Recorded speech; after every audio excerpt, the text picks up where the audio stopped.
অভিজ্ঞ নাইম সাহেবের আশঙ্কা মিথ্যে ছিল না।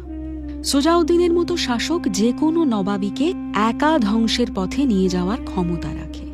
তার মসনদে বসার ক্ষেত্রেও বিস্তর গোলমাল হয়েছিল। মুর্শিদ কুলি খান সর্বান্তকরণে চেয়েছিলেন তার মৃত্যুর পর তার দৌহিত্র সরফরাজ খান বাংলার মসনদে বসেন। রাজদরবারে সকলেই এই ইচ্ছের কথা জানত। সরফরাজ খানের যোগ্যতা নিয়েও কোনো সংশয় ছিল না কারোর। মুর্শিদ কুলি খান পৃথিবীর মায়া ত্যাগ করে যাওয়ার সময় এই নিশ্চিন্তিতেই চোখ বুজেছিলেন। ততদিনে সুজাউদ্দিন বৃদ্ধ হয়েছেন। যুবক সরফরাজের সিংহাসনে বসা নিয়ে কোনো সংশয় ছিল না গোটা মুর্শিদাবাদের। কিন্তু ছবিটা পাল্টে গেল সরফরাজ খান মসনদে বসার পরই। সুজাউদ্দিন তখন বিগত যৌবন, তবু ক্ষমতার লোভ যৌবনের হিসেব করে না। তার চলাফেরা মানুষের মস্তিষ্কে সবচেয়ে কাছের সম্পর্কগুলোকেও একেবারে বিষিয়ে দিতে পারে ক্ষমতার লোভ। এক্ষেত্রেও তার ব্যতিক্রম হল না। মুর্শিদ কুলি খানের মৃত্যুর খবরে নতুন আশার আলো দেখতে পেলেন বৃদ্ধ সুজাউদ্দিন। এতদিন তিনি উড়িষ্যার ছোট নবাব সেজে ক্ষমতায় পেশি ফোলাচ্ছিলেন।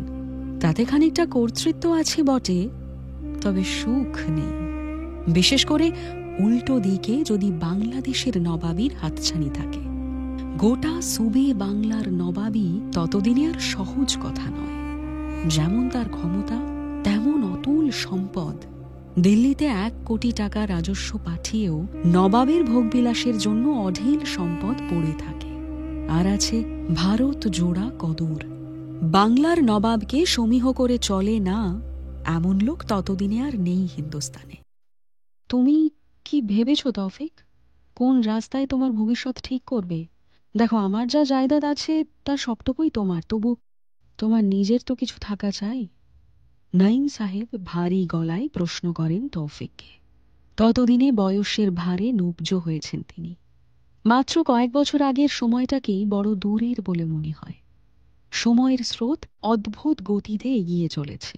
মহাকালকে উল্টে পাল্টে দিয়ে যেন এক নতুন যুগ গড়ার প্রতিজ্ঞা করেছে সে। হ্যাঁ খালাজান, আমি ভেবেছি। দেখুন, ফার্সি ভাষায় আমার কোনো অসুবিধে হয় না, বখবি বলতে পারি। আপনি তার সবুত ভি পেয়েছেন। হিসাব কিতাবের দিকটা নিয়ে কুছ গড়বড়ি রয়ে যাচ্ছে। তেহজিব সাহেব বলেছেন আরো অভ্যেস করতে হবে। আমি তার বাত মেনে চলছি। শান্ত গলায় উত্তর দেয় তৌফিক। পড়াশোনার বিষয়টা নিয়ে সে কখনোই খুব বেশি সমস্যায় পড়েনি। মাঝে মধ্যে তার মনে হয় ফজির তলোয়ার নিয়ে যে বড়াই করা স্বপ্নগুলো সে দেখত, তা আসলে বোকার স্বপ্ন ছিল। তার আব্বা যেন যে তৌফিককে সেই পথে আনতে চাননি, সে কথা তৌফিক জানে না। নিয়তির এই অদ্ভুত সূক্ষ্ম হিসাবগুলো নিয়ে মানুষ কোনোদিনই বেশি মাথা ঘামায়নি। তার কাছে সমস্তই অলৌকিক হয়ে থেকে গেছে। নাইম সাহেব বললেন, হ্যাঁ বেটা, তোমার আকলমন্দি নিয়ে আমার কোনোদিন কোনো সংশয় ছিল না। তুমি কিছু একটা কামাল করে দেখাবে, এ আমার বিশ্বাস। কিন্তু মসনদে যদি এই অপদার্থটা বসে থাকে, তবে তো কোনো লাভ হবে না। এই কথা শুনে চুপ করে থাকে তৌফিক। সুজাউদ্দিনের অপশাসন নিয়ে সে যে একেবারে কিছু জানে না তা নয়, বরং আড়ালে আবডালে তেহজিব মিয়ার মক্তবের ছাত্ররা এই ব্যাপার নিয়ে বিস্তর আলোচনা করে। তাদের মধ্যে অনেকেই ইসলাম নিয়ে নানা রকম কানুনের বই পড়ছে নিজের চেষ্টায়। কেউ কেউ আবুল ফজল সাহেবের লেখা আইনি আকবরীও পড়া শুরু করেছে। সেই সব নিয়ে তাদের তরুণ মনে নানা রকম দোলাচল হয়। মক্তবে তৌফিকের যথারীতি কোনো সেরকম ইয়ার দোস্ত হয়নি। তবু এই বিভিন্ন রকম তাত্ত্বিক আলোচনায় সে অল্প বিস্তর যোগ দেয়, নিজের কথা জানায়। ততদিনে প্রায় সকলেরই স্থির বিশ্বাস হয়েছে যে সুজাউদ্দিন একটা গাধা। তার দ্বারা আর যাই হোক এত বড় একটা নবাবীর শাসন সম্ভব নয়। কিন্তু তার চেয়েও বড় ব্যাপার, নিজের না কামিয়াবি ঢাকতে সে কোনো রকম উদ্যোগই নেয় না। মসনদে বসে থেকে জীবনটাকে যেন মদ আর নারীর পেছনে ভাসিয়ে দিয়েছে সে। তৌফিকের এত কঠিন কথা উচ্চারণ করতে ভয় করে। তবু সে সুজাউদ্দিনের বিরোধী। মুর্শিদাবাদের আরো অনেক লোকের মতোই মনে মনে সরফরাজ খানের সুদিনের দিন গুনছে তৌফিক। সরফরাজ খান বাংলার মসনদে বসেছিলেন মুর্শিদ কুলি খানের ইচ্ছে মতোই। কিন্তু সেই সময়ই সুজাউদ্দিন নিজেকে বাংলার নবাব বলে ঘোষণা করলেন। বয়সের লঘু গুরু বিচার ক্ষমতার লড়াইয়ে বড় কথা। তার উপর সুজাউদ্দিন হলেন সরফরাজ খানের নিজের পিতা, তবু সরফরাজ ছেড়ে কথা বললেন না। বাংলার নবাবীর কাছে বাবা ছেলের সম্পর্কের ছেদ একেবারেই তুচ্ছ ঘটনা। ইতিহাস যেই তখ্তের জন্য ঠিক কি কি সাজিয়ে রাখছে সেটাকেও আন্দাজ করতে পারেনি তখন। গোটা দেশের সবকিছু নির্ভরশীল হয়ে পড়বে যে মসনদের উপর এসে, তার জন্য নিজের রক্তে নিজের হাতও রাঙানো যায়। সরফরাজ খান পিতাকে যুদ্ধে আহ্বান করতে প্রস্তুত হচ্ছিলেন। ক্ষমতার বিবাদের উৎপত্তি এবং নিষ্পত্তি দুই হয় এক আদিম জায়গায়, জঙ্গের ময়দানে। সেই জঙ্গের ময়দানেই হিসাব বরাবর করতে ততদিনে বদ্ধপরিকর হয়ে উঠেছেন তিনি। যুদ্ধ হলে সরফরাজের জেতার সম্ভাবনা বেশি, এই নিয়ে তিনি নিজেও নিশ্চিত ছিলেন।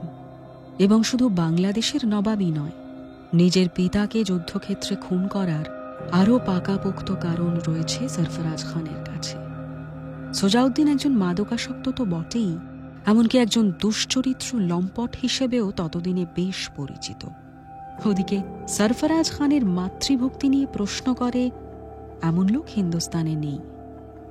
নিজের মায়ের বঞ্চনার প্রতিবাদে তলোয়ার তুলে নেওয়া ধর্মের বিধান, তাতে করে হাতে পিতৃহত্যার কলঙ্কের দাগ লাগে না। আবার দিব্যি এক ঢিলে দুই পাখি মারাও হয়ে যায়। কিন্তু বিরোধিতা এলো একদম অন্য তরফ থেকে। স্বয়ং জিন্নাতুন্নেসা এই যুদ্ধের ব্যাপারে বেঁকে বসলেন। ততদিনে তিনি সোজাউদ্দিনকে ছেড়ে নিজের পিতৃগৃহে থেকে বাস করছেন। মুর্শিদ কুলি খানের ছত্রছায়ায় তার মনন তৈরি হয়েছে। তাতে যেমন ধর্মের পথে চলা আছে, তেমনই আছে কূটনীতির মিশেল। আসলে ইতিহাসে সেই জয়ী যার হাতে অহেতুক রক্ত লেগে থাকে না। কোন কাজটা কিভাবে হাসিল করা যায় তার নখদর্পণে থাকা কামিয়াব ইনসানের কাছে আবশ্যক। সরফরাজ খানের শরীরে তখন তারুণ্যের তাজা রক্ত। এত জটিলতা তিনি বুঝবেন না, এটাই স্বাভাবিক। সব কথার শেষে সরফরাজের আর তলোয়ার হাতে তোলা হয়নি। বাংলার মসনদে সোজাউদ্দিন বসে রয়েছেন সেই মুর্শিদ কুলি খানের মারা যাওয়ার দিন থেকে। সরফরাজের দিন এখনো আসেনি। তবে ইতিহাসের চাকার গতি মন্থর হয় ঠিকই, কিন্তু থামে না। সে সকলের হিসাব মিটিয়ে দেয় ঠিক সময়ে। সরফরাজ খানের সেই দিনের হয়তো খুব একটা দেরি নেই, কিন্তু সরফরাজ খানের সঙ্গে সঙ্গে আমাদের নায়কের দিনও কি বদলাবে? তার ভাগ্যের চাকাও কি নতুন দিকে ঘুরে যাবে আরো একটা যুগান্তরে? যদি তাই হয়, তবে কেমন হবে সেই পরিবর্তন? তার সবটুকুতেই কি নাজুক গোলাপের খুশবু, নাকি রক্তের দাগও লেগে থাকবে?